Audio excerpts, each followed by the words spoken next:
Ternyata setiap saat sesibuk apapun dalam kita melakukan kegiatan, hati kita jangan lepas dari ismu zatnya Allah, yaitu berzikir kepada Allah dengan mengagungkan Allah, mensucikan Allah, merasa diri kita hina, merasa kita tidak bisa apa-apa, semua kebaikan, semua kesempatan, bahkan kita masih bisa ibadah, kita masih bisa melakukan ini dan itu, semua karena berkat pertolongan Allah. Nah, itu yang harus disadari. Nah, kesadaran itu terawat. Karena terawat, maka kemudian manusia itu ya yang ada dalam kolbunya, yang ada dalam dirinya adalah menyebut asmanya Allah, adalah syukur dalam segala kondisi.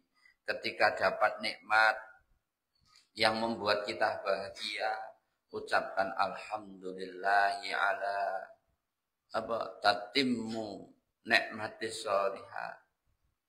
Ketika ada sesuatu yang terjadi tidak sesuai dengan keinginan kita, bahkan mengecewakan kita, ucapkan alhamdulillahi ala kulli hal. Nah, terima kasih, puji syukur kehadirat Allah atas segala yang terjadi. Kenapa? Karena diri kita meyakini sesungguhnya tidak ada takdir buruk. Walaupun yang terjadi kepada kita sesuatu yang tidak kita inginkan, itulah yang terbaik di mata Allah untuk kita. Mungkin kita mengalami cobaan, ujian hidup. Kita nggak senang, jadiin kita susah, kita anggap takdir buruk. Tapi bagi Allah bisa jadi itu sesuatu yang baik untuk melatih kita sabar, melatih kita semakin ikhlas, dan seterusnya. Maka diucapkan alhamdulillahi ala kulli hal. Kemudian dalam setiap apapun senantiasa bertasbih kepada Allah, mensucikan Allah agar diri ini tidak menjadi pribadi yang takabur, pribadi ini tidak menjadi pribadi yang sombong. Semua terjadi karena kemahasuciannya Allah, karena ketulusannya Allah, karena kasih sayangnya Allah, karena cintanya Allah. Kita tidak bisa apa-apa.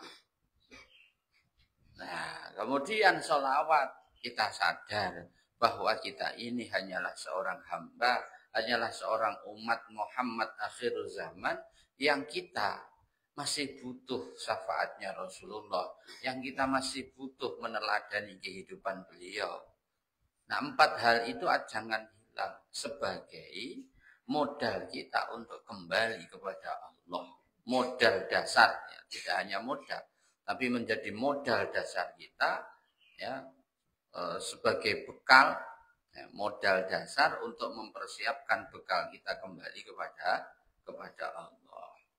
Fa innaha mongko sedune iku tetep, fa inna minha mongko iku sedune tetep saking munabbahat, sebagian dari perkara-perkara yang mengingatkan atau memperhatikan atau memperingatkan diri kita. Ayil munabbihat tegese pira-pira perkara kang ngilingake. Maksudnya perkara-perkara yang mengingatkan iku ma yakunu yen ta ana apa perkara masna iku loro. Yaitu apabila ada 2 perkara. Ya, maksudnya sebagian dari perkara-perkara peringatan itu atau nasihat-nasihat itu, ya, masing-masing ada 2 perkara. Aizaujaini tegese sak jodoh. Maksudnya 2 perkara itu satu jodoh, satu rangkaian. Wa minha lan iku setengah saking munabbahat. Kemudian sebagian daripada peringatan tadi atau sesuatu yang mengingatkan diri tadi iku mayakunu tawi yen to ana apa perkara iku sulasian bangsa 3. Itu juga ada yang jumlahnya 3. Ila tamamil asyrati hingga sempurnane 10. Ila tamamil asyrati hingga sempurnane 10. Ya, sampai 10. Ya. hal-hal yang menjadi pengingat diri kita, peringatan bagi kita itu kadang-kadang 2, kadang-kadang 3, kadang 4, kadang 5 sampai 10 hal. Wa jumlatul maqalati utawi jumlahe pira-pira dedawuhan. Wa jumlatul maqalati utawi pira-pira jumlahe maqalah atau jumlahe dedawuhan, jumlahe omongan. Jumlahnya maqalah ya, iku mi'atani 200, iku mi'atani 200. Seluruhnya yang ada di dalam kitab ini jumlah makolahnya ada 200 wa arba'ata lan 14. Berarti 214 atau langsung mi'atani wa arba'ata iku 214. Ada 214 makalah di dalam kitab ini. Masrul akhbari utawi pira-pira hadis. Masrul akhbari utawi pira-pira hadis iku khamsatun 5 wa arba'una dan 40. Kemudian jumlah hadisnya ada 45. Wal bawaki utawi pira-pira skerine dan sisanya fi asari iku dedawuhane sahabat. Sedangkan sisanya adalah perkataan-perkataan atau nasihat-nasihat dari para sahabat. Itu isi daripada kitab ini. Jadi ada 14 makalah, ada 45 hadis, kemudian sisanya adalah nasihat-nasihat dari para sahabatnya Rasulullah. Jadi saat Bapak jelasno ini bukan nasihat dari Bapak, tapi ini nasihat dari Rasulullah, ini nasihat dari para sahabat, ini hadisnya Rasulullah yang disampaikan oleh Hadratus Syekh Imam Nawawi di dalam kitab ini, menukil dari kitab-kitabnya Ibnu Hajar al-Asqalani. Nah, ngono kuwi carane menasehati para ulama. Menasihati orang bukan berdasarkan persepsi kita. Ya.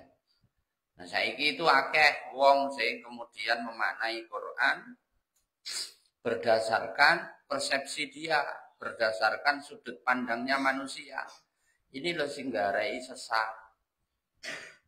Ya, Quran, hadis tidak bisa dimaknai seenaknya diri kita. Kalau mentadaburi, menyelami, kita mengambil hikmah boleh. Tapi kalau memaknainya, jangan sesuai seleramu. Nah, di Indonesia ini banyak aliran-aliran Islam ya, yang hari ini memaknai Quran itu berdasarkan akal logikanya. Banyak juga mubalik-mubalik yang memaknai Quran hadis berdasarkan logikanya. Rusak. Nah, para ulama kita seperti ini tadi.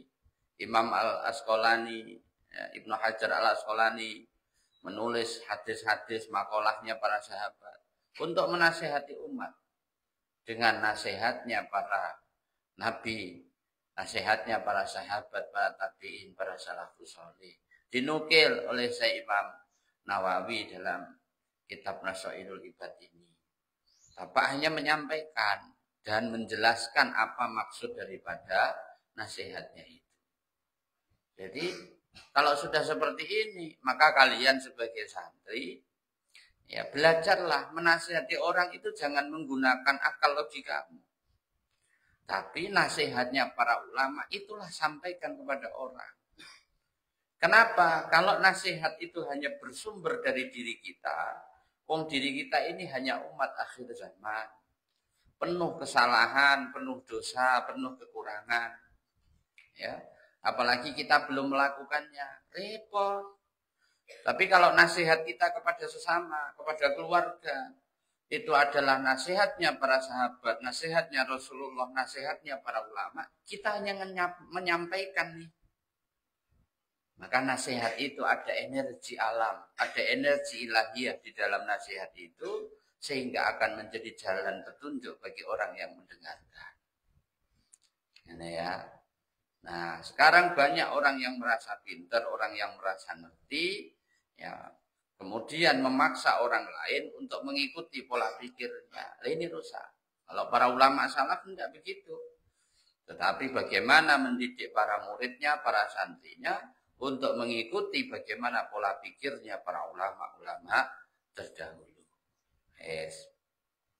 Wa anal ana utawi ingsun. Wa ana utawi ingsun iku al ana ing dalem saiki sedangkan aku sekarang iku uridu ngarepake ingsun mengharap lata baruka ing ngalap barokah berharap mengharapkan barokah biit yani kelawan nekaake biit yani hadis ini kelawan nekaake hadis loro. Kata beliau, sedangkan sekarang saya ingin mendatangkan dua hadis syarifaini kang mulya karuni yang dua-duanya merupakan hadis yang mulia. Jalilaini kang agung karuni. Ya, dua hadis yang mulia dan agung. Nah, ini baru perkataan pribadinya musannif kitab. Itu beliau ingin menasihati kita. Sebelum kita membahas berapa tadi 214 makalah, 45 hadis dan nasihat-nasihat para sahabat tadi, beliau ingin mengharapkan berkah dengan mendatangkan dua hadis awal untuk mengingatkan kita. Apa itu? Dua itu fal hadis sumangka utawi hadis al awal kang kawitan. Hadis yang pertama adalah ajazani. Ajazani ngijazai ing ingsun. Ajazani ngijazai ing ingsun. Bihi kelawan awal iki. Al alamati sapa al alamati wong kang banget ngalimi. Sapa al alamati wong kang banget alimi. Yang pertama hadis yang beliau sampaikan adalah ijazah dari seorang yang ngalim banget. Siapa itu? Yaitu Asy-Syaikh Muhammadul Khatib, Syekh Muhammad Khatib As-Samiyu atau As-Sambasiyu. Jadi Syekh Muhammad Khatib As-Sambasi itu adalah salah satu gurunya Syekh Imam Nawawi. Termasuk gurunya Kiai Ahmad Dahlan, termasuk gurunya Hadratus Syekh Hasyim Asy'ari. Nah, ini beliau dapat ijazah dari Syekh Mahfud Al-Khatib As-Samiyu. Summal Madaniyu nuli Madani. Kemudian beliau berdomisili di Madinah. Al-Hambaliyu kang bangsa Hambali mazhabe. Beliau adalah pengikut daripada mazhabnya Imam Hambali. Wa huwa utawi Syekh Muhammad Al-Khatib As-Samiyul Madani. Iku Utsman bin Abbas, putrane Imam Utsman bin Abbas. Beliau adalah putra dari Imam dari Ibnu Abbas, ya, dari Imam Utsman bin Ibnu Abbas. Ngan masyayihi saking guru-gurune. Yang nasihat ini pun juga berasal dari guru-gurunya lagi. Mutasilan hale tertentu. Ila abi maring sahabat bapake. Ila abi Dzarrin maring sahabate Abi Dzarrin, dari sahabatnya Abi Dzarrin, Al-Fiqari kang bangsa Alfi Fari kang bangsa Ifari radhiyallahu anhu. Itu berasalnya hadis itu, nasihat itu dari Utsman bin Abbas, dari guru-gurunya, dari sahabat Abu Dzar. Kemudian ngan Rasulullah sallallahu alaihi wasallam saking Kanjeng Nabi Muhammad Rasulullah sallallahu alaihi wasallam. Itu sumbernya nasihat. Lihat, ini adabnya para ulama. Mau nasihati kita saja, beliau menjelaskan nasihat ini ijazah dari guruku namanya ini. Ya, ini dari gurunya sampai Abu Dzar sampai kemudian dari Rasulullah. Bukan berasal dari dirinya sendiri. Kayak ngono kuwi hati-hatinya para ulama dulu sekedar di dalam menasihati orang lain. Nah, wong saiki banyak orang yang merasa hebat, merasa pinter karena pendidikannya tinggi, ya. Seakan-akan pola pikirnya adalah sesuatu yang benar. Pertanyaannya, kenapa kemudian para ulama kita sekedar memberi nasihat kepada orang saja, nasihatnya harus punya sanad. Kenapa kok begitu? Karena ketawaduan beliau terhadap ilmu, karena kehati-hatian beliau terhadap ilmu. Sehingga apa? Beliau tidak mau menasihati orang yang hanya bersumber dari akalnya, apalagi nafsunya, yang itu belum tentu mendapatkan ridho Allah. Tapi kalau nasihat itu asalnya dari Rasulullah yang dinasihatkan kepada keluarganya, pada sahabat-sahabat dinasihatkan lagi kepada tabi'in terus, kepada tabi'in terus sampai salafus saleh, sampai para wali-wali, maka kemudian sudah jelas nasihat itu sumbernya dari Rasulullah, pasti di dalamnya berarti ada ridhonya Allah. Itu yang mana? Lihat, orang dulu begitu hati-hatinya sekedar nasihati. Lah kita hari ini, orang tua nasihati anaknya, seakan-akan keputusan orang tua, nasihatnya orang tua itu pasti benar. Ya mungkin benar menurut dia, tapi apakah benar menurut Allah? Belum tentu. Guru nasihati muridnya, nasihatnya hanya berasal dari otaknya sendiri. Si guru merasa itu benar, mungkin benar menurut dia dan menurut sebagian orang. Tapi apakah itu benar menurut Allah? Apakah di dalamnya kemudian ada ridhonya Allah? Belum tentu. Maka nasihat yang terbaik adalah nasihat yang kita diucapkan oleh lisan kita, tetapi nasihat itu sumbernya dari Rasulullah. Itu paling enak. Enak wong sing arep bantah lho, kon ente, kon atau kamu atau siapapun lah ya. Kok berani-beraninya ngasih nasihat itu loh. Saya ini hanya membacakan. Ya, nasihatnya guru saya begini, guru saya menasihati begitu, keterangan di kitab ini begitu, begini, dan seterusnya. Sampai itu hakikatnya nasihat dari Rasulullah. Kamu percaya nggak percaya urusanmu. Kamu terima nggak kamu terima urusanmu. Oh enak itu. Itu loh ya. Nah, awake dhewe dadi santri, siapapun kita, status kita santri, kalian santriku, aku santri ini para guruku ya santri meneh. Ya. Artinya apa? Di hadapan Allah derajat kita itu sama-sama muridnya sampai kepada Rasulullah. Derajat kita hanya seorang murid. Ya, hanya pintunya ilmu saja yang berbeda. Loh kok arah songong. Saya sombong sebagai guru. Wong aku ya murid kok sombong. Kamu berkecil hati karena murid. Wong nanti kamu nasihati anakmu, nasihati saudaramu. Kamu juga gurunya mereka. Lek ngono berarti derajat kita secara syariat sama-sama guru ya sama-sama murid. Apa yang mau kita sombongi? Yes. Nah, cara ini ayo ditiru. Sehingga apa?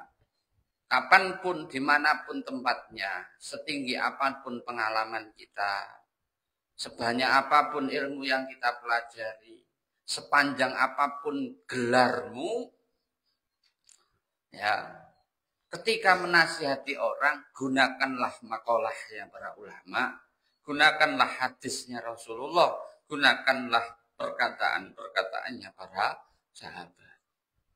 Kalau yang bersumber dari diri kita, cukup cerita. Oh, saya dulu ngalamin begini. Caraku bersikap begini, yang keliru begini, yang benar begini. Hanya sharing cerita agar diambil hikmahnya oleh orang itu.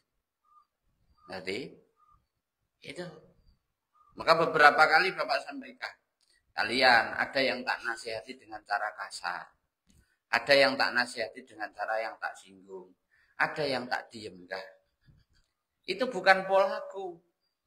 Saya niru pola itu sebagaimana para guru-guru kita sampai kepada Rasulullah, bahkan sampai kepada Allah. Allah caranya negur manusia juga begitu.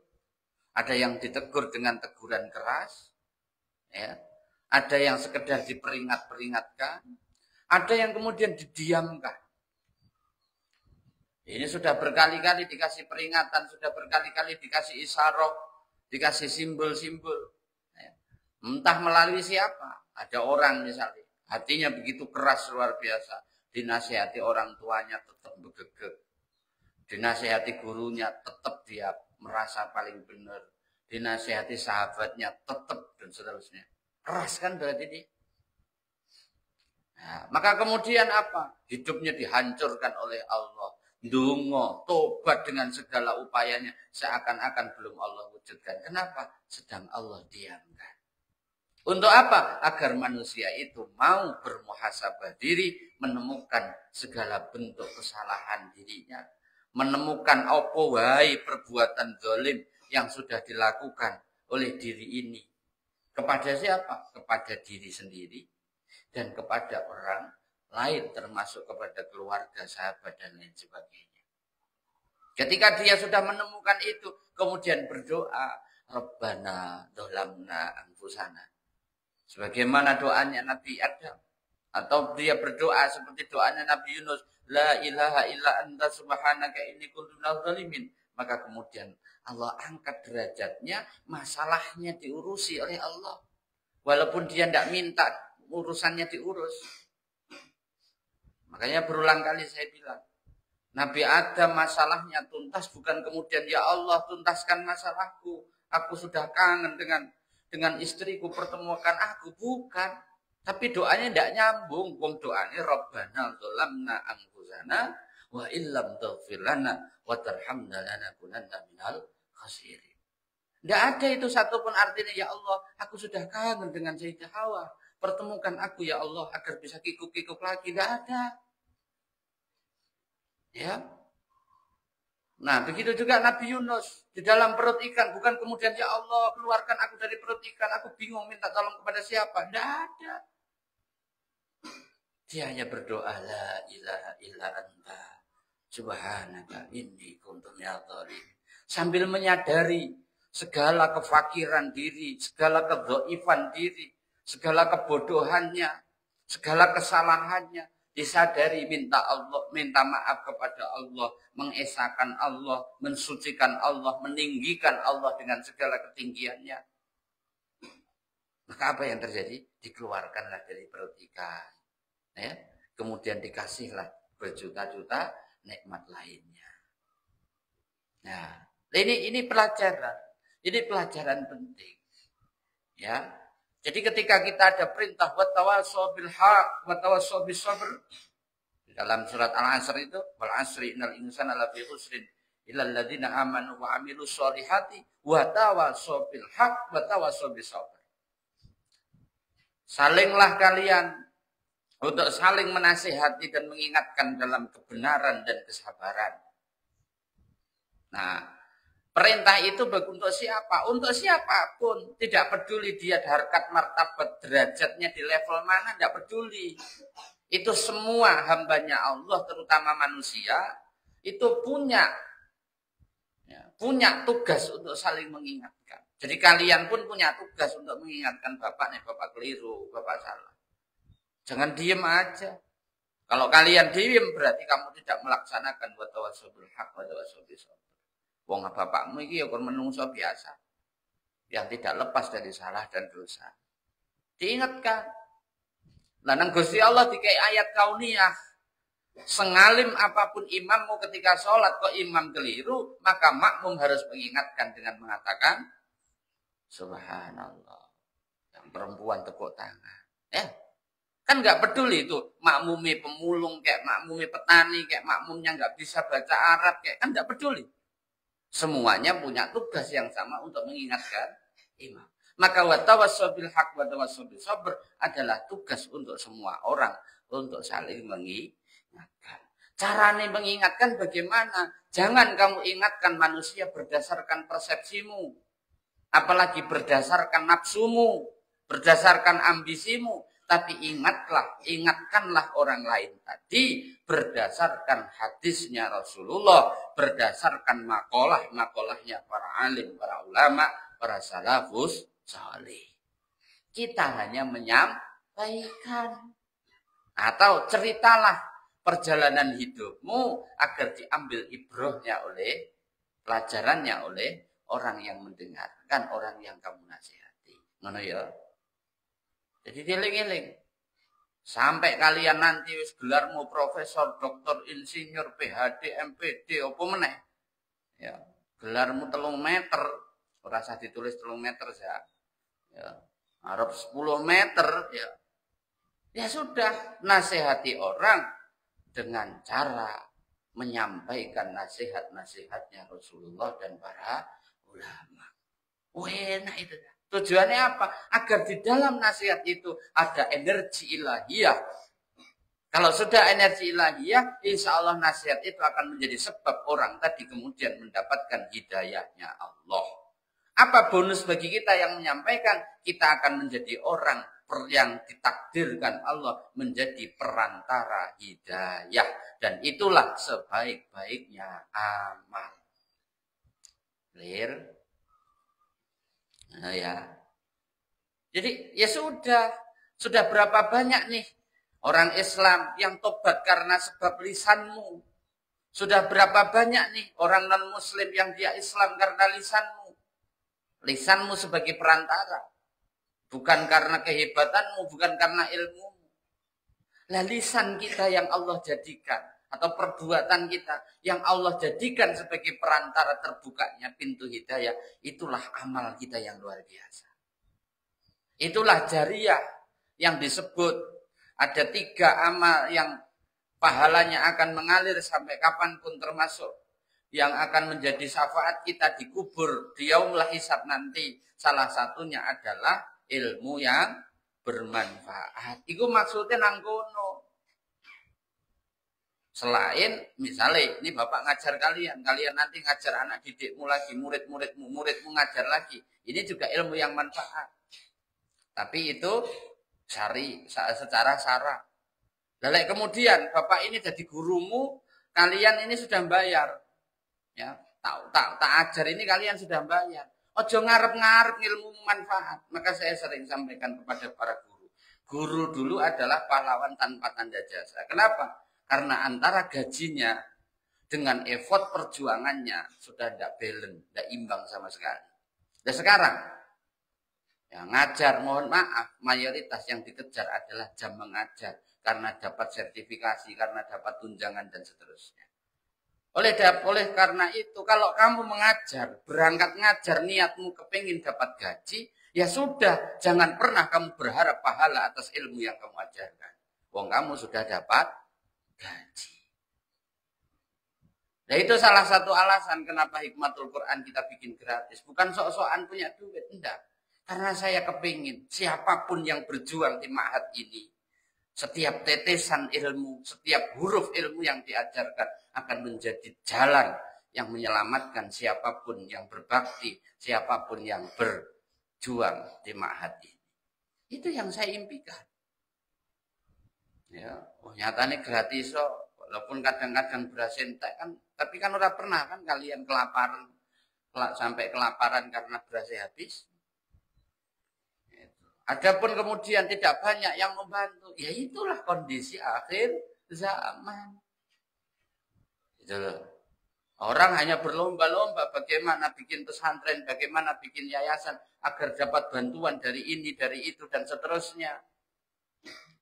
Kenapa sampai detik ini kita belum mengajukan bantuan dari pemerintah dan lain sebagainya? Bukan saya anti pemerintah, enggak. Ya, saya sudah bilang 5 tahun pertama sudahlah. Saya tidak berharap, tidak minta bantuan ke 3 tahun pertama saya tidak akan minta kemana-mana. Kenapa? Untuk melatih diri ini, melatih batin ini agar kita hanya berharap kepada Allah. Kalau ada orang bantu kita, ngasih kita, alhamdulillah. Enggak, ya sudah, pasti Allah urus dengan caranya. Ya, makanya kayak bulan wingi, kita kehabisan beras kan? Ya sudah, berasnya tinggal dimasak sore ini, malam bapak keluar. Belum deh, habis asar kita zikir ini. Habis maghrib, ono uang sih moto beras, minyak, macam-macam, beras ono 10 sak di foto dikirim no bapak.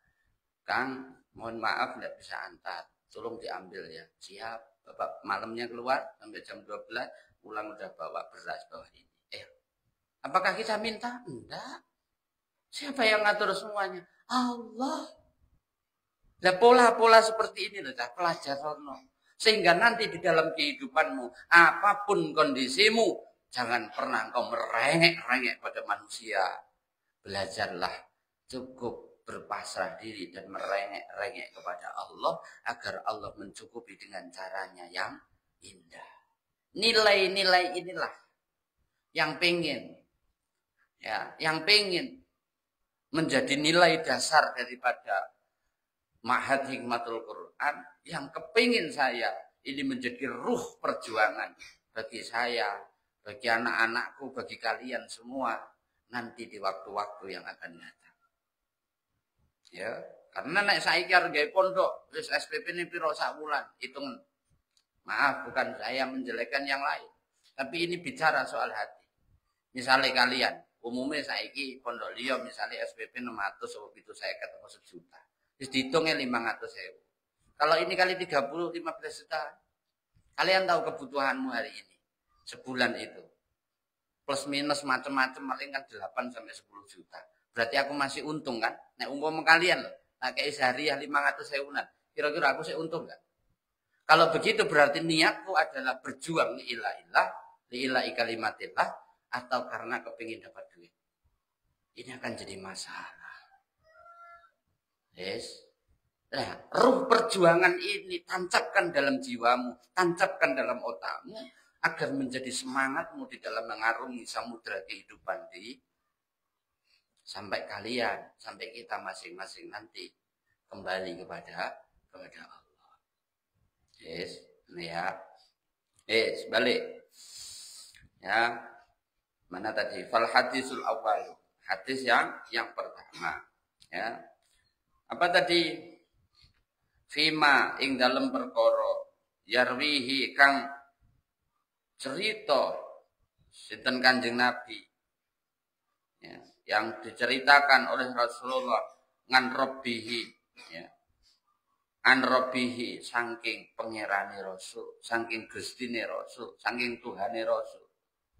Cerita ini didapatkan dari Rasulullah, yang didapatkan dari Tuhannya Rasulullah, yaitu Allah Azza wa Jalla. Allah Azza wa Jalla. Jadi sumber nasihat dari Allah lagi, bukan dari Rasulullah. Ingat Rasulullah ketika didatangi oleh seseorang, karena belum ada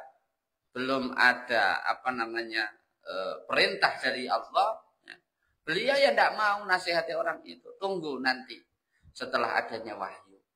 Kemudian Rasulullah minta wahyu kepada Allah. Wahai Allah, ini ada orang yang datang kepadaku, minta nasihat begini begitu. Ya. Bukan kemudian Rasulullah menasihati dengan akalnya, dengan nafsunya, enggak. Tapi beliau menghadap Allah dulu. Ya.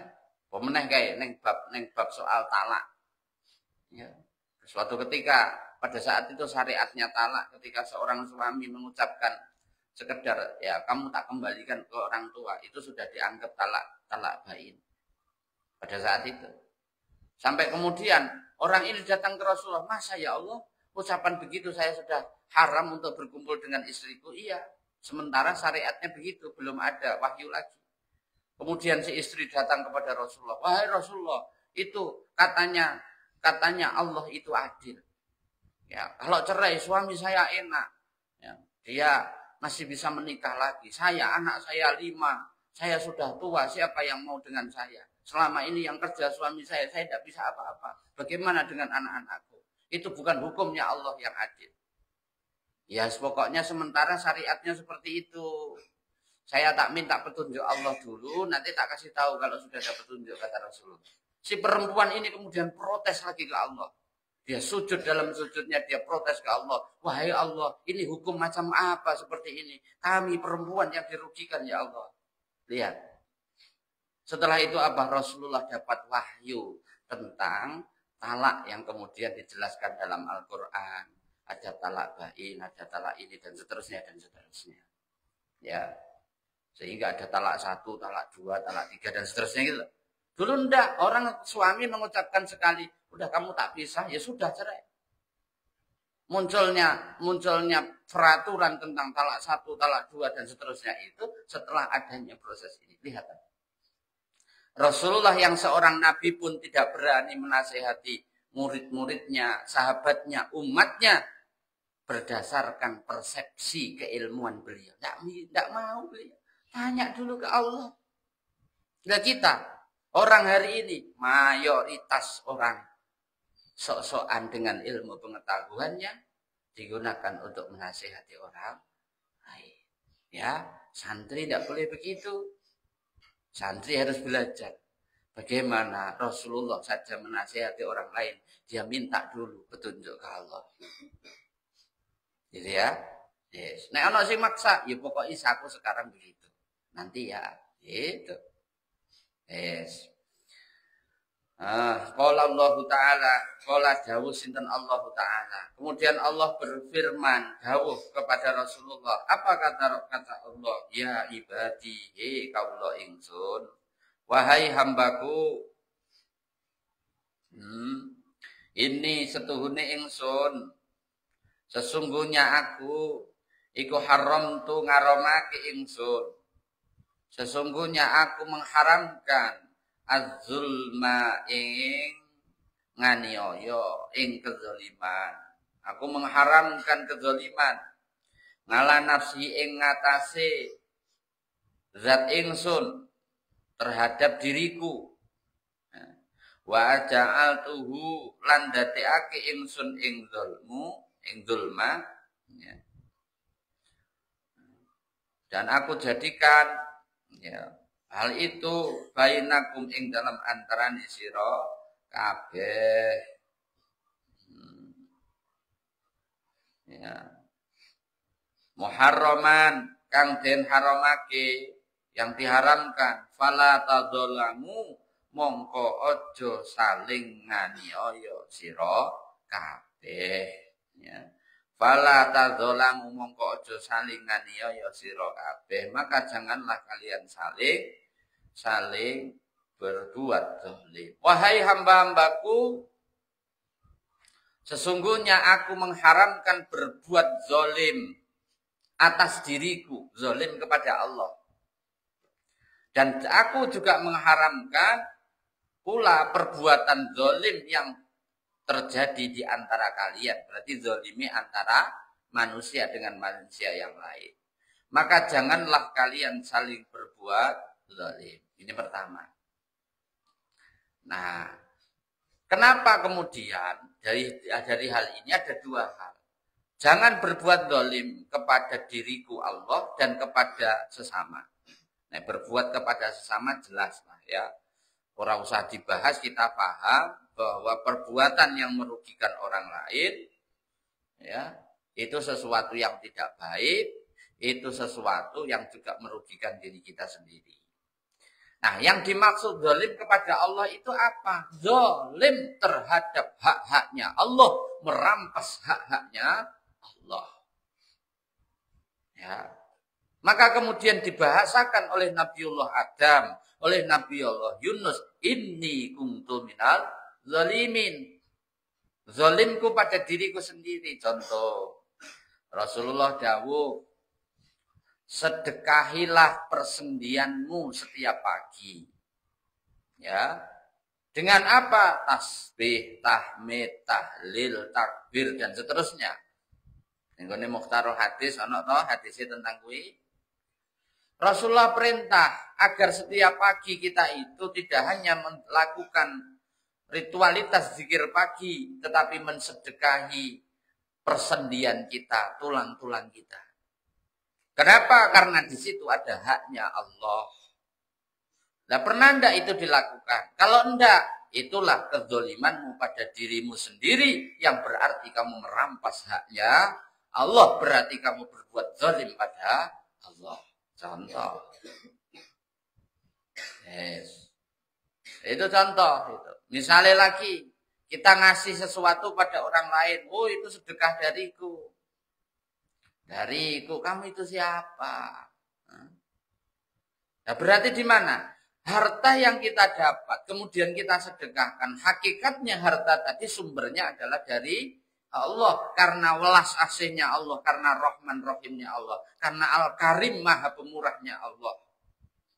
Terus kita ngomong ke orang, loh kamu itu nggak mungkin bisa pinter kalau bukan karena aku. Kamu nggak mungkin bisa jadi pejabat kalau bukan karena aku. Kamu nggak mungkin bisa jadi ini, bisa begitu kalau bukan karena aku. Aku ini siapa? Hei manusia, ingatlah. Badanmu, dirimu hanyalah seonggok daging yang tiada artinya ketika Allah tidak menurunkan rahmatnya, fadlnya. Tidak ada artinya. Kok kamu merasa bahwa yang beramal ini aku? Kalau tanpa aku kamu tidak bisa apa-apa. Siapa kamu itu? Ya. Ini namanya ngaji. Jadi aku ngomong begini, Bapak nangis karena saya merasa mulutku ini nyindir awakku dewe, ngerti? Karena Bapak pernah melakukan hal-hal seperti itu, jasa-jasaku, bantu orang lain zaman dulu. Merasa bahwa itu adalah kebaikanku, itu adalah daya upayaku. Saya lupa bahwa saya bisa bantu orang lain tadi hakikatnya karena Allah mentakdirkan aku sebagai perantaranya Allah untuk menolong hambanya yang lain. Tapi tak klaim itu aku yang nolong, tak klaim itu aku yang bantu. Nah, itu loh ketakaburan, itu loh kesombongan. Itu loh kezalimanmu pada dirimu dan kezalimanmu pada Allah. Siapapun, saya orang tua, Fuad dan adik-adiknya, tentu ya sing nyukupi kebutuhannya ya kami berdua, bapak dan ibunya, jelas kan? Kemudian kami sebagai orang tua merasa bahwa kamu itu nggak mungkin sekarang jadi hafid Quran. Tidak mungkin kamu sekarang bisa kuliah kalau bukan karena kami orang tua. Sombong amat lo. Memang lo itu siapa? Ingat, kamu hanya seonggok darah, seonggok daging yang di hadapan Allah tidak ada artinya apapun. Jangan sombong.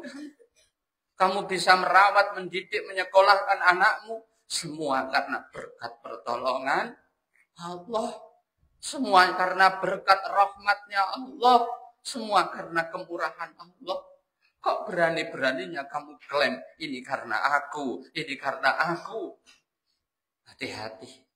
Jika ikut diteruskan, aku yang paling ini, aku yang paling itu. Seakan-akan aku tadi akan berubah menjadi akulah Tuhanmu. Bahaya. Ini yang dimaksud dengan kezaliman kepadaku, kata Allah. Zalim kepada Allah jadi. Yang bahasa enaknya bisa disebut oleh Nabi Adam, oleh Nabi Yunus. Dibahasakan dengan Rabbana zalamna anfusana. Ya Allah, aku zalim pada diriku sendiri. Karena aku merampas hak-hakmu, ya Allah. Ya. Nah ini yang saya bilang. Untuk kita mengingat kezaliman kita kepada orang lain gampang. Kenapa? Karena tutupnya hanya ego. Misalnya seorang kakak nyalahkan adiknya, adik nyalahkan kakak. Si A sama si B saling menyalahkan. Untuk mereka menyadari kesalahannya, selama baju gengsinya sudah disisihkan, pasti mereka sadar. Kalau baju gengsinya belum bisa disisihkan, cukup sederhana. Coba deh, ya. Kalau kamu nggak merasa merugikan si A, coba kamu tanya ke orang lain yang melihat. Apakah menurut orang lain perbuatan itu tidak merugikan si A? Coba deh kamu berpikir, ya. Kalau andai kata kamu itu jadi orang lain, atau jadi ulama, atau jadi nabi, atau jadi hakim, atau jadi siapapun, atau bahkan kamu jadi Allah, kira-kira perbuatanmu itu benar enggak? Jadi berusaha mencoba merubah konstruksi berpikirnya, berpikir sesuai pendapatnya orang lain. Maka akan ketemu kezaliman-kezaliman itu. Ya, istri yang menyalahkan suami, suami yang menyalahkan istri. Ya. Pada akhirnya akan ketemu selama merubah cara berpikirnya atau membuang baju keegoan dirinya. Tapi kalau kezaliman pada diri sendiri yang hakikatnya adalah zalim kepada Allah, tidak akan itu bisa kita ketahui ketika kita tidak berusaha membersihkan qalbu kita. Karena tutupnya kesadaran, tertutupinya kesadaran kita tidak mampu mengenali kezaliman kita pada diri sendiri. Yang hakikatnya zalim kepada Allah, tutupnya adalah kerasnya hati kita. Nah, untuk menundukkan hati kita ini agar semakin lembut, ini caranya tidak hanya soal ibadah, tidak hanya soal sholat. Tidak hanya sekedar berdoa, ya Allah, ya Latif, lembutkan qalbuku. Tidak hanya sekedar itu. Tetapi menjalankan semua perintah Allah dan menjauhi segala larangannya. Dimulai dari mana? Dimulai memastikan makanan, minumanmu benar-benar halalan, thayyiban, mubarakan. Ya. Nah, itu Saya merasakan, kalian tak kasih tahu contohnya, maaf ya, maaf 1000 maaf. Kalian sing makananmu, minumanmu, ya, yang maaf, kalian yang selama di pondok ini jarang dikasih duit sama orang tuamu. Terus pokoknya makananmu ya hanya yang ada di pondok, yang sumbernya sedekah dari banyak umat. Ya. Sekeras-keras hatimu dinasihati itu masih gampang. Ya. Sang ngeyel-ngeyelmu itu kamu semakin tunduk, semakin hari. Tapi maaf, ya, kalian yang masih dapat uang saku banyak dari orang tuamu, ya, dan mungkin ada sebagian orang tuamu yang caranya dapat duit tadi tidak mengindahkan halal dan haram, itu biasanya dinasihati uangnya. Kon ngapal nih uangnya, ngaji kon faham ya angel ya karo-karo. Kenapa? Karena sumber makanan yang kamu makan di dalamnya masih ada harta yang abu-abu bahkan haram.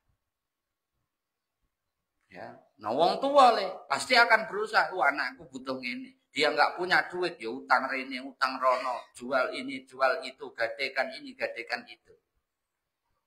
Yang menurut orang tuamu itu halal, tapi ketika kemudian di dalam transaksi misalkan untuk ngasih uang saku kalian bayar biaya sekolahmu misalnya, mereka harus hutang.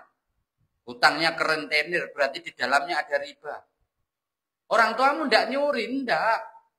Orang tuamu tidak merampas haknya orang lain, tidak.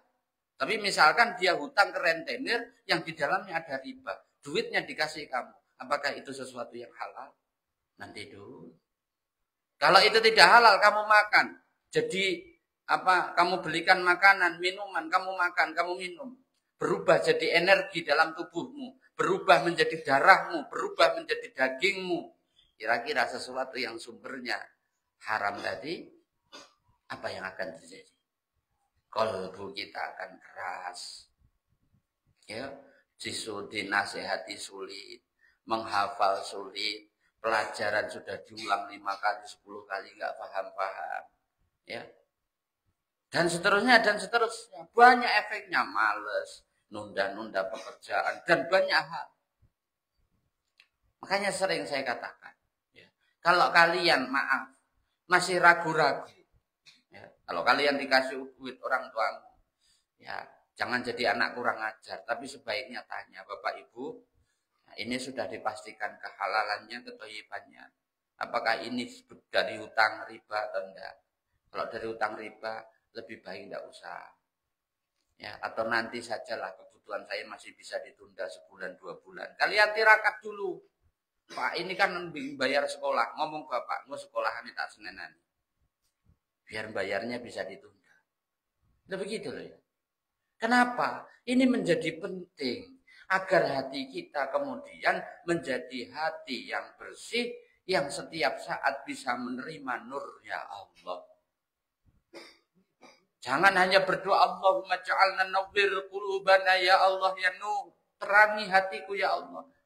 Nah, mau diterangi seperti apapun kalau sumber energimu tadi sesuatu yang haram, bagaimana bisa terang? Ya. Nah, makanya saya berulang kali bilang, ya, kalian di sini, ya, walaupun kadang-kadang masakannya nggak enak, lauknya tidak sesuai seleramu, tapi yang kamu makan itu sedekahnya dari puluhan, ratusan orang. Yang kamu makan itu adalah keringatnya orang-orang miskin, orang-orang fakir, orang-orang yang kekurangan, yang kadang hidupnya masih susah. Maka insya Allah kehalalannya, kethayyibannya jauh lebih baik daripada berkah. Nah, itu juga jadi introspeksi nih Bapak. Ya, dulu 3 tahun perjalanan pondok ini, sumber keuangan kita dari mana? Hanya dari Bapak, beberapa pengurus, dan kalau ada dari orang-orang yang bantu kita. Ya, 70-80% hanya dari para pengurus. Sehingga tanyaan-tanyaan yang lama-lama itu Mahfur, Faiz dan yang lain. Lihatan kakak-kakakmu dulu. Dinasihati sulit enggak? Kenapa? Dari situ saya bermuhasabah diri. Jangan-jangan dulu hartaku yang tak kasihkan kepada santri-santri itu masih ada sesuatu yang kurang thayyib. Halali mungkin halal, tapi thayyib nanti dulu. Berkahnya nanti dulu. Nah, setahun terakhir, ya setahun ya, Februari sampai ini Februari, tepat 1 tahun.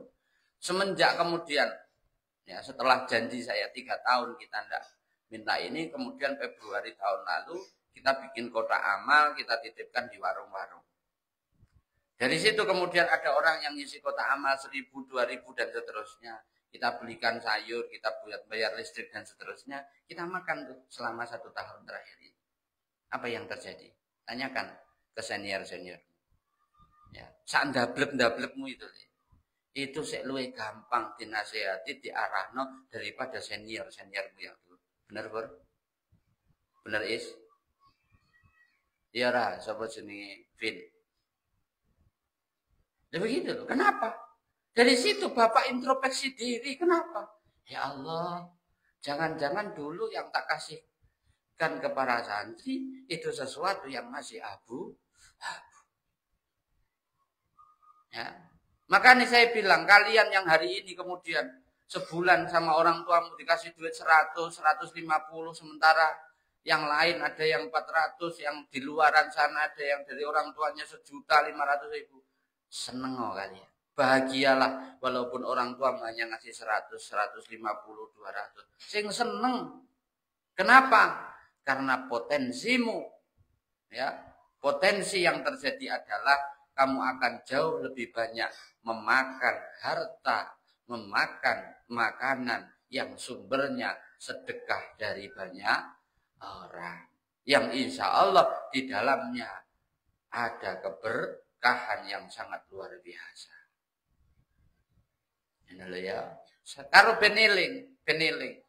Ya, ketika ada tetangga yang ngasih berkat misalnya, ya, ada orang yang sedekah ngasih gorengan, ngasih apa ke kita, termasuk yang kita buat beli beras, beli ini, itu sedekah dari banyak orang.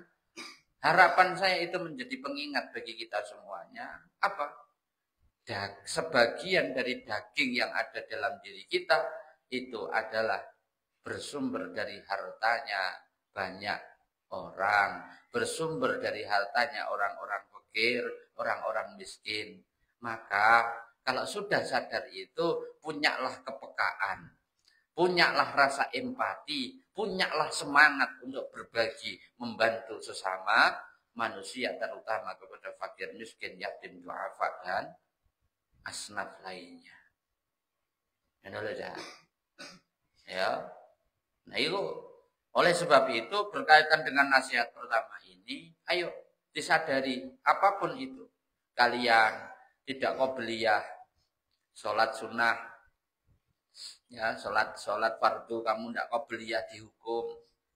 Bapak berulang kali bilang, bukan Bapak yang menghukum, tapi belajar ikhlas, menghukum dirimu sendiri. Tujuannya apa? Biar kita tidak merampas haknya Allah, ngerti? Ya, biar kita tidak merampas haknya Rasulullah.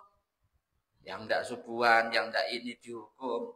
Agar semakin sadar diri. Bapak tidak butuh. Ngurus tidak butuh. Hukum kalian itu tidak butuh. Senambah-nambah itu. Wong kalian dihukum sih nggak terima yo. Ngerdumel kalu-kalu kan. Nambah itu kan. Ya. Tetapi itu penting agar apa? Agar diri kita semakin sadar bahwa di hadapan Allah kalau saya salah akan Allah kasih hukuman. Maka sebelum Allah menghukum, hukum dirimu. Hisablah dirimu sebelum Allah hisab. Kita teledor dengan sholat kita, hukum dirimu. Kita teledor dengan kebaikan-kebaikan kita, kewajiban kita, hukum dirimu.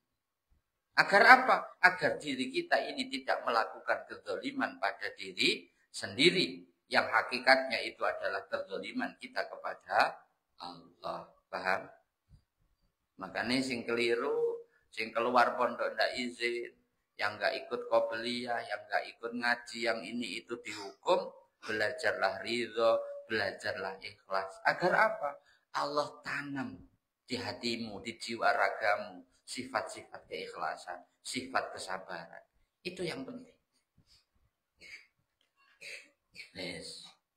Nah, terus lanjutnya, ya ibadihi kawula ingsun kullukum utais kabehane sira kabeh, wahai hambaku, untuk kalian semua dolla iku dolla kesasar, iku dolla kesasar.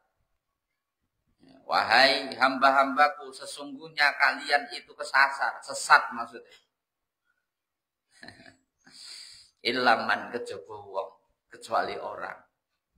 Wahai hamba-hambaku, sesungguhnya kalian atau bahkan kalian semua itu sesat semua, kecuali adalah orang hadaituhu nuduhake ingsun iman. Hadaituhu kang nuduhake ingsun iman, kecuali orang-orang yang mendapatkan petunjuk dariku. Nah, fastazhadu mongko nyuwuna hidayah sira kabeh. Fastazhadu mongko nyuwuna hidayah sira kabeh. Maka mintalah hidayah kalian ni ing ingsun kepadaku, kata Allah. Ahdikum mongko bakal nuduhake ingsun ing sira kabeh. Ahdikum mongko bakal nuduhake ingsun ing sira kabeh, maka aku akan memberikan hidayah kepada kalian semua. Tuh, kayak gini saja. Ya, lihatan kalimatnya. Apa kita nggak merasa tertampar coba? Ya ibadi kullukum dallu. Wahai hambaku, kalian semua adalah orang-orang yang sesat. Illa man hadaituhu, kecuali adalah kalian yang mendapatkan petunjuk dariku. Fastazhaduni ahdikum, maka mintalah kalian petunjuk kepadaku, aku akan memberikan petunjuk kepadamu. Yes. Ayo sekarang kita cek dalam diri kita, berapa banyak keputusan hidup kita, berapa banyak perilaku kita, berapa banyak sikap kita yang ketika kita mengambil keputusan itu, kita tidak minta petunjuknya Allah dulu, tapi kita putuskan hanya berdasarkan otak kita, hanya berdasarkan nafsu, ambisi, syahwat kita. Maka wajar ketika kemudian keputusan-keputusan hidup yang bersumber dari otak kita, yang bersumber dari nafsu, dari ambisi kita, pada akhirnya kemudian menimbulkan masalah. Wajar. Kenapa? Wong kita sesat. Ya. Berbeda dengan ketika kita mau ngambil keputusan, kita datang dulu ke Allah. Wahai Allah, kalian nih yang mau nikah, wahai Allah, antara si bunga sama si melati, ya, ini yang baik untuk jodohku yang mana ya Allah? Allah ngasih petunjuk tuh. Kemudian kamu pilih salah satunya jadi pasanganmu, jadi istrimu, maka insya Allah itulah keputusan terbaik. Ya Allah, nih aku mau usaha ya Allah. Enaknya saya ini usaha apa? Apa jualan tempe gorengan? Apa jualan apa? Apalah ya. Apapun pilihannya, datang dulu ke Allah, minta petunjuknya Allah. Jangan merasa karena misalnya Mahfur habis kursus elektro apa kursus teknisi apa, kemudian merasa bisa teknisi terus langsung usaha itu. Pertanyaannya, itu keputusanmu itu bersumber dari akalmu karena kamu bisa jahit, kamu usaha jahit, kamu bisa masak, kemudian usaha kuliner dan seterusnya, atau keputusan yang sebelumnya sudah kamu tanyakan dulu sama Allah. Nah, kalau sumbernya hanya pikiranmu merasa, oh saya bisa jahit, kalau kita bikin usaha konveksi, kelihatannya jalan, ya. Habis itu terus hutang sini, hutang sana, bermitra dengan si A, si B, pada akhirnya nanti ketipu, gulung tikar. Nah bapak ngelakoni ngono kuwi sudah puluhan kali cah, ora kurpisan pindho.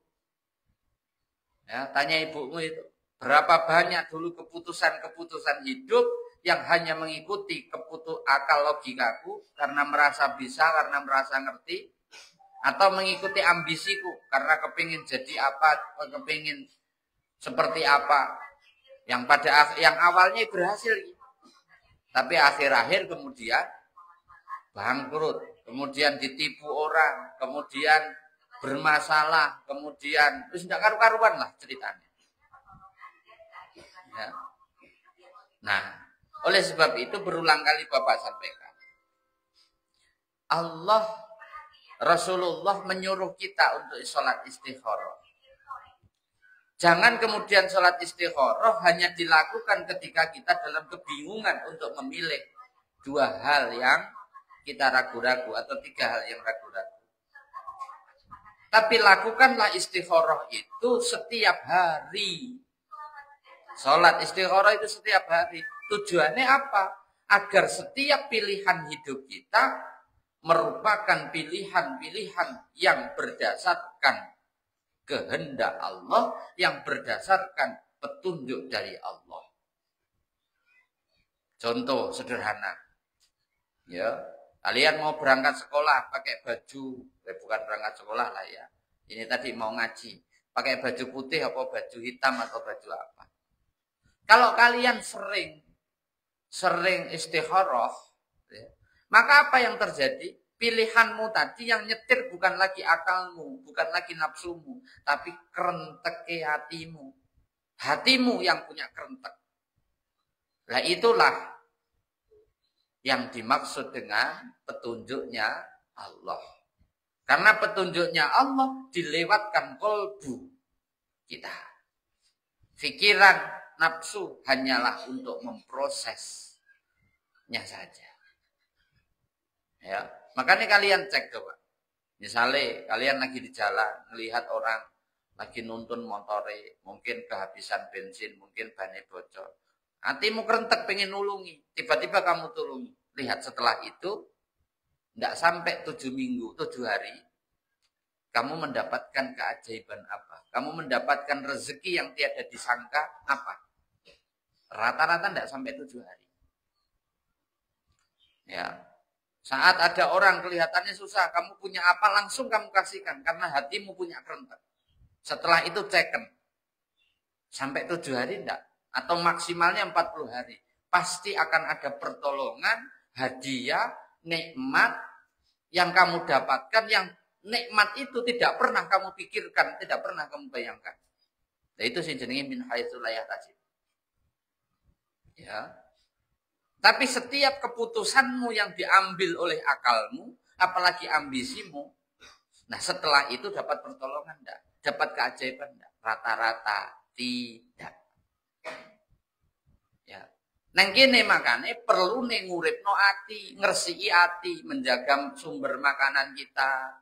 Hati senantiasa digunakan untuk zikrullah, ya. Senantiasa kita sering baca tilawatil Quran, kita sering sholat, kita berbicara baik, kita bantu orang lain, kita husnudzon dan seterusnya. Itu bagian daripada merawat hati kita agar hati kita ini senantiasa digerakkan oleh Allah untuk membisikkan atas setiap petunjuknya Allah.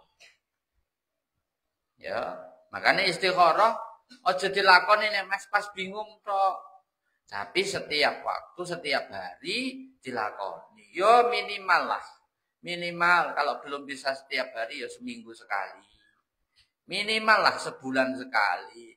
Jangan kemudian saat bingung baru istikharah. Nanti yang datang di istikharahmu ya jin, gelembuk setan gak karu-karuan. Ya.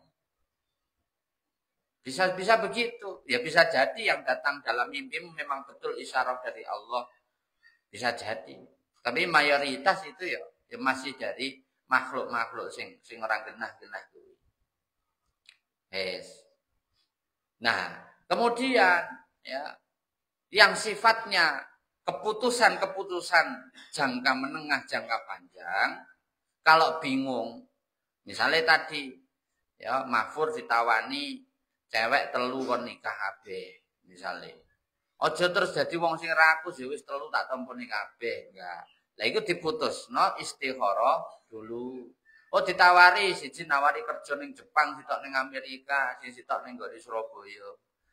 Ya, ini berkaitan dengan keputusan jangka panjang, istikharah salat. Yang salat jangan kamu sendiri. Kamu ya istikharah, minta tolong orang tuamu untuk istikharah dan gurumu untuk istikharah. Biar 3 orang ini ya masing-masing dapat isyarat dicocokno nanti. Nah, kalau betul dari Allah mesti cocok. Nah, itu. Kalau yang istikharah kamu sendiri, lah pikiranmu ruwet, pikiranmu penuh dengan ambisi, nanti yang datang ya setan-setan demit-demit yang menyerupai orang alim dan seterusnya. Kenapa? Karena dalam dadamu masih ada ambisi. Padahal saat istikharah kondisimu harus dalam kondisi yang netral. Ya, nah, kalau keputusan-keputusan yang sifatnya jangka pendek, istikharah pakai apa? Cukup dengan istikharah Quran. Buka Al-Qur'ane, kan pernah diajari Bapak toh, sing urung ya nanti bilang, Pak tolong diajari istikharah Quran. Gunakan Al-Quranmu untuk istikharah. Apa petunjuknya Allah? Tadi malam Kang Ujang tak ajari tentang istikharah Quran. Ya, nah, biar dia bisa milih. Oh, artinya ini apa dan seterusnya agar mendapatkan petunjuk Allah. Karena di sini tadi kalimatnya jelas. Illa apa tadi? Mana tadi? Ya, fastazhaduni ahdikum. Maka aku akan memberikan petunjuk kepada siapa? Mereka yang meminta petunjuk kepada aku. Ya. Lah, santri, murid, guru, siapapun kita, mintalah kepada Allah senantiasa diberikan petunjuk. Terakhir, berkaitan dengan petunjuk Quran, ya, 6.666 ayat disimpulkan dalam Fatihah. Fatihah adalah kesimpulan dari seluruh isi Al-Quran. Di dalam Fatihah ada satu kalimat, ihdinas siratal mustaqim. Ya Allah, berikan aku jalan yang lurus. Itulah doa minta petunjuk. Siratal ladzina an'amta alaihim. Ya, yaitu petunjuk atau jalannya orang-orang terdahulu yang Allah muliakan, yang mendapatkan rahmatnya Allah, mendapatkan fadlnya Allah, Ya, orang-orang terdahulu yang mendapatkan keselamatan dan lain sebagainya, para kekasihnya Allah. Ghairil maghdubi waladdallin, bukan jalannya orang-orang yang zalim. Nah, ini metode kedua. Lakukan metode kedua ini. Apa itu? Pelajari cara hidupnya para ulama-ulamanya Allah, para kekasih-kekasihnya Allah, para orang-orang yang dimuliakan oleh Allah. Pelajarono bagaimana cara beliau berpikir, bagaimana cara beliau memutuskan masalah, bagaimana cara beliau menghadapi persoalan, bagaimana cara beliau mencapai apa yang dia impikan dan cita-citakan. Ya, kemudian tirunan. Nah, karena cara kita bersikap sudah niru. Nah, misalkan saya, Bapak berusaha meniru Raden Rahmat Sunan Ampel. Baik dalam proses pendirian ma'had ini dan seterusnya, saya mengambil cerita, mengambil iktibar dari perjalanannya seorang Raden Rahmat Sunan Ampel. Bagaimana beliau dulu ketika dakwah ditolak sini sana dan seterusnya. Kemudian beliau mendirikan pesantren kecil, beliau menghilang dari segala peradaban, fokus ngajar santri ini. Sudah tidak dianggap orang manusia, tidak apa-apa. Fokus saya ngajar santri ini. Setelah itu kemudian ya, ketika Majapahit terjadi pagebluk ya sudah diobati mana-mana tidak datang, maka kemudian Allah takdirkan Majapahit minta tolong kepada Raden Rahmat.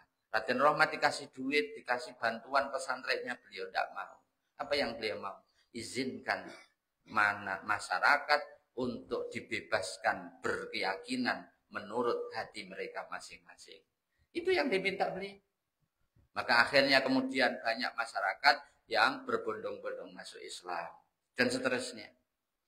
Lah kalian siapa? Manusia yang Allah muliakan, yang menjadi role modelmu, yang menjadi contohmu. Tirunen, pelajarono kisah hidupnya. Bagaimana cara beliau berpikir dan bagaimana cara beliau mengambil sebuah keputusan.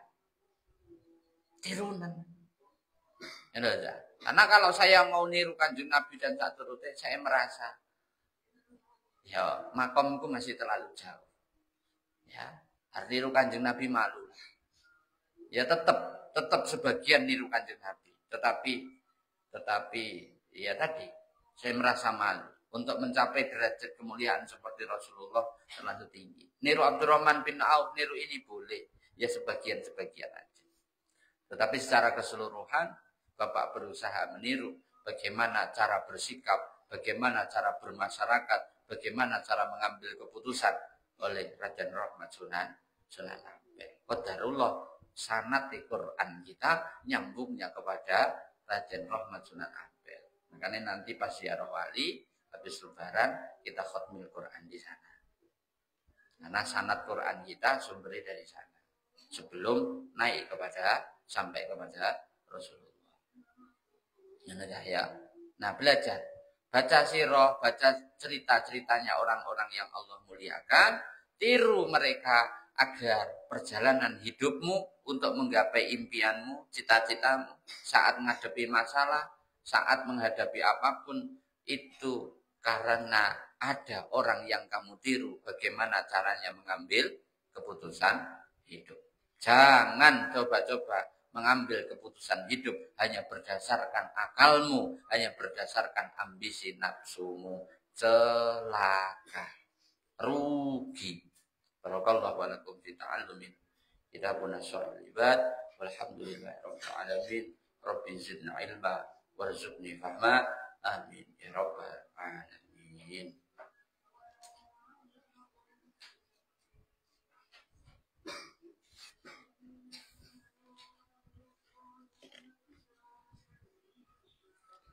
Astaghfirullahaladzim alladzi la ilaha illa huwal hayyul qayyum wa atubu ilaih. Astaghfirullahaladzim